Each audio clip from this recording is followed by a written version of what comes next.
I'm the rather schizophrenic Gemini. Aquarius. Pisces. Astrology is so pervasive that just about everyone has been indoctrinated with the alleged character of their star sign. They're fiery, a bit unreliable, they love traveling, they're very expansive, they're quite spiritual. Loyal, spend too much money, good leader. They can be a bit moody, swinging one way and the other. They can be very bubbly 1 minute and then a bit down, and you never know what you're going to get with them, my husband says.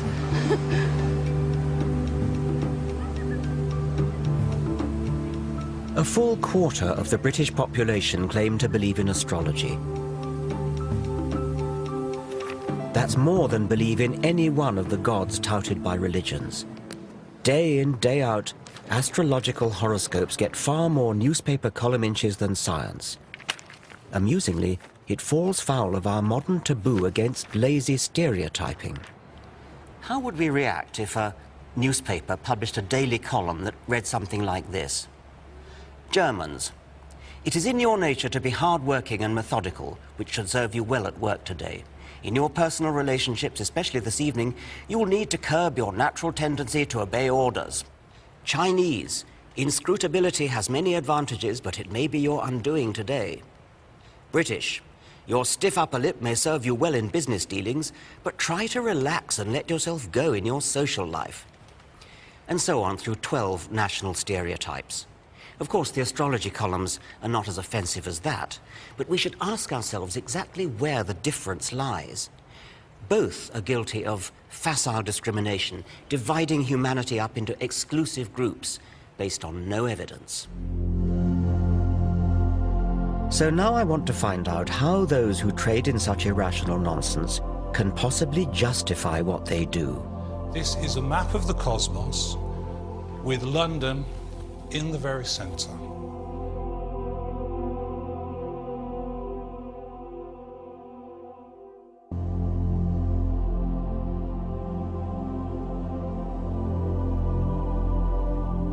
I always thought that by the 21st century, science and reason would have long since cleaned up. And yet every day of the week, we're encouraged to retreat into the fog of the superstitious past.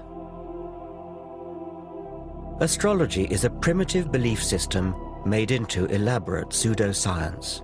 It arrogantly makes humans the focal point of the universe.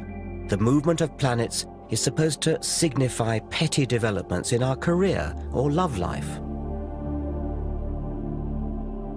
It was developed in the 2nd century AD by the philosopher Claudius Ptolemy and has not moved on since, despite the discovery of new planets and despite a shift in the Earth's rotational axis that has thrown Ptolemy's zodiac out by 23 degrees.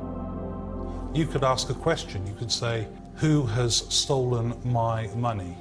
It never made sense when it was first invented, and it makes even less sense now. Read it off as though you mean they get it right. Do you think there's an actual physical influence of the planets that somehow beams down and influences us, people? I think it's very hard to see that. I think if you try to understand astrology as a causal agent, right, I think that's hard to imagine how that would happen. I think you have to look at the planets as signifiers. When you look at the movement of Saturn around the zodiac, it's a very strong signifier of what's going on in individual lives. I don't even understand how they could possibly be signifiers. I mean, how could the rise of Saturn possibly be a signifier for something that's going on physiologically in a person's body? The position of planets in the signs of the zodiac. This is what you keep coming back to ask me. How could it possibly work? Yes. And I've told you, I don't know. It's a deep, dark mystery. What isn't a deep, dark mystery is why the trite vagaries of newspaper horoscopes seem to chime with readers. Psychologists have identified what's known as the Barnum effect, whereby people tend to believe statements are accurate for them personally, when in fact they're general enough to apply to anyone. We could devise a little experiment where we take your forecasts and then give some of them straight, give some of them randomized, sometimes give Virgo the Pisces forecast, etc., and then ask people how accurate they were. Yes, that would be a perverse thing to do, wouldn't it? It would be, yes, but I mean, wouldn't that be a good test? A test of what? Well, how accurate you are. I think that your intention there is mischief, and I think what you'd then get back was mischief. Okay, well, my intention would not be mischief. My intention would be experimental test. Okay. Scientific test. Well, but even if it was mischief, how could that possibly influence it? I think it does influence it. I think whenever you do things with astrology, intentions are strong. I'd have thought you'd be eager. I mean, I'd have thought you'd really... See, the fact that you're not makes me think you don't really, in your heart of hearts, believe it. I don't think you really are prepared to put your reputation on the line. I just don't believe in the experiment, Richard. It's that simple. Well, you're in a kind of no-lose situation then, aren't you? Because... I hope so. Yeah. Regardless of Neil Spencer's concerns, I wanted to conduct a simple trial.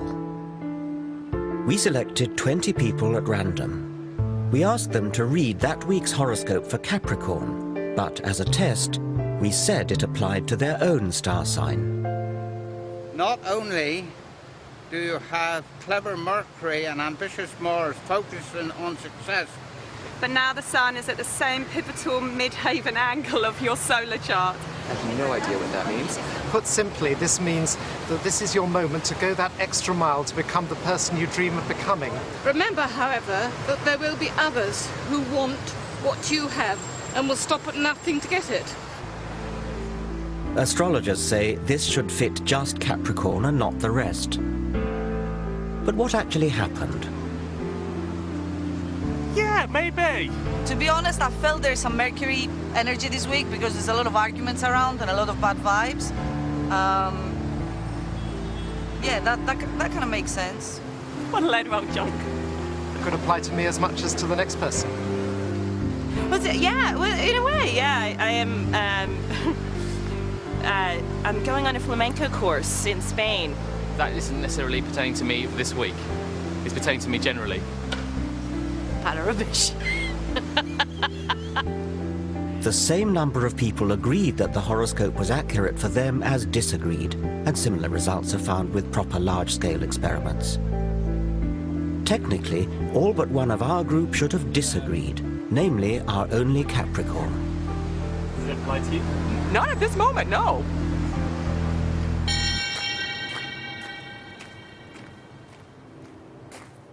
Am I taking this too seriously? I believe astrology misleads the public, denies scientific progress, and belittles our universe. There's a far richer way of looking at the cosmos. Astronomy is a triumph of the human intellect, a real science, constantly enriched by new evidence. Forget about the astrologers' charts with their constellations and planets moving in and out of this house or that house. Go into a real observatory and look at the Milky Way, or go out into the country on a moonless night. Just lie on your back and gaze up at the stars. The heart-stopping sight you'd see is 100 billion stars spinning through an expanding universe at a speed of 1 million miles per day. The light from some of the closer stars started its journey at the time of the dinosaurs. You're staring into a deep time machine.